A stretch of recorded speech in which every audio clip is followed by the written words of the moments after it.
بسم الله الرحمن الرحيم. الرحمن علم القرآن خلق الإنسان علمه البيان.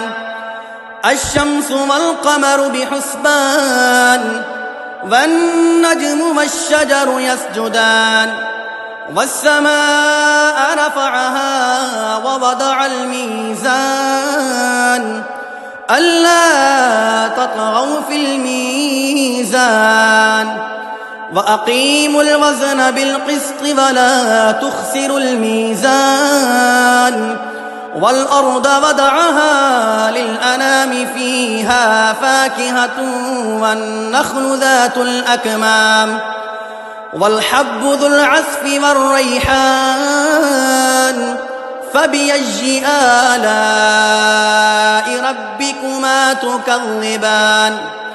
خلق الإنسان من صلصال كالفخار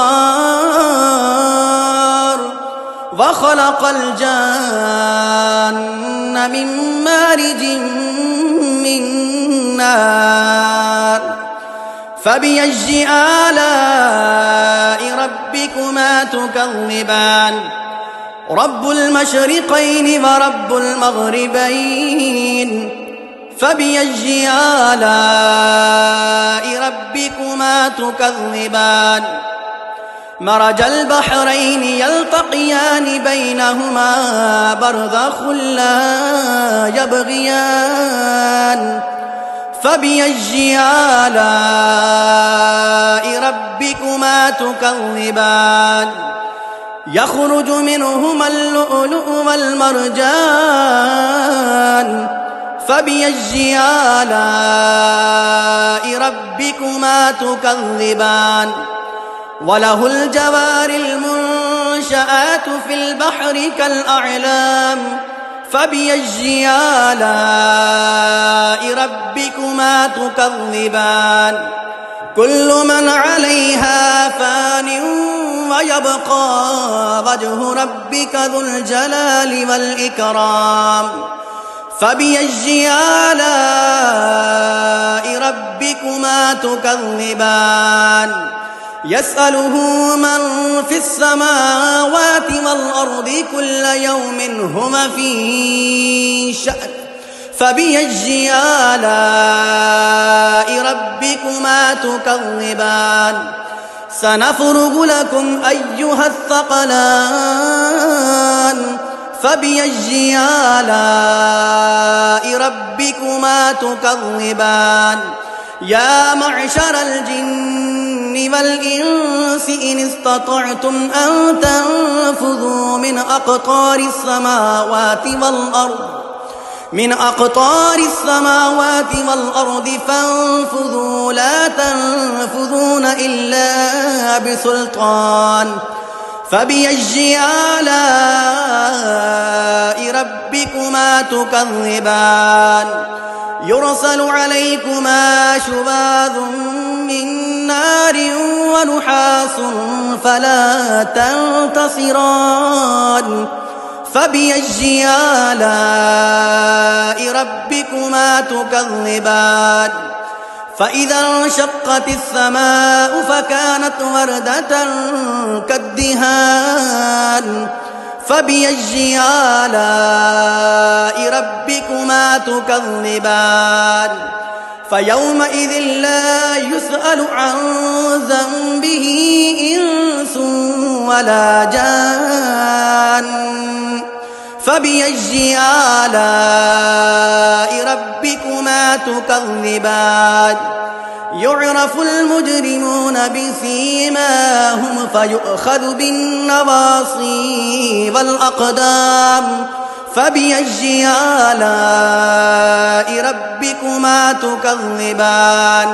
هذه جهنم التي يكذب بها المجرمون يطوفون بينها وبين حميم آن فبأي آلاء ربكما تكذبان.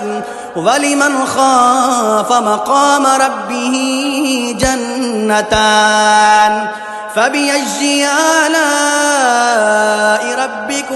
تكذبان ذواتا أفنان فبأي آلاء ربكما تكذبان فيهما عينان تجريان فبأي آلاء ربكما تكذبان فيهما من كل فاكهة زوجان فبأي آلاء ربكما تكذبان متكئين على فرش بطائنها من استبرق وجنى الجنتين دان فبأي آلاء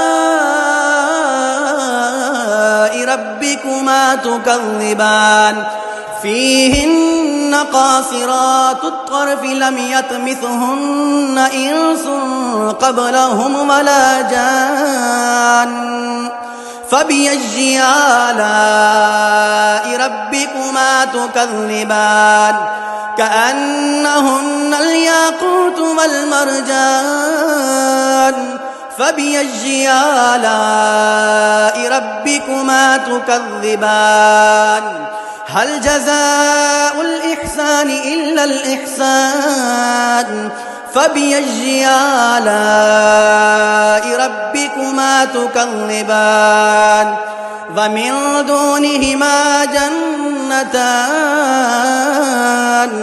فبأي آلاء ربكما تكذبان مدهامتان فبأي آلاء ربكما تكذبان فيهما عينان نضاختان فبأي آلاء ربكما تكذبان فيهما فاكهة ونخل ورمان فبأي آلاء ربكما تكذبان فيهن خيرات حسان فبأي آلاء ربكما تكذبان حور مقصورات في الخيام فبأي آلاء ربكما تكذبان لم يطمثهن إنس قبلهم ولا جان فبأي آلاء ربكما تكذبان متكئين على رفرف خضر وعبقري حسان فبأي آلاء ربكما تكذبان تبارك اسم ربك ذي الجلال والإكرام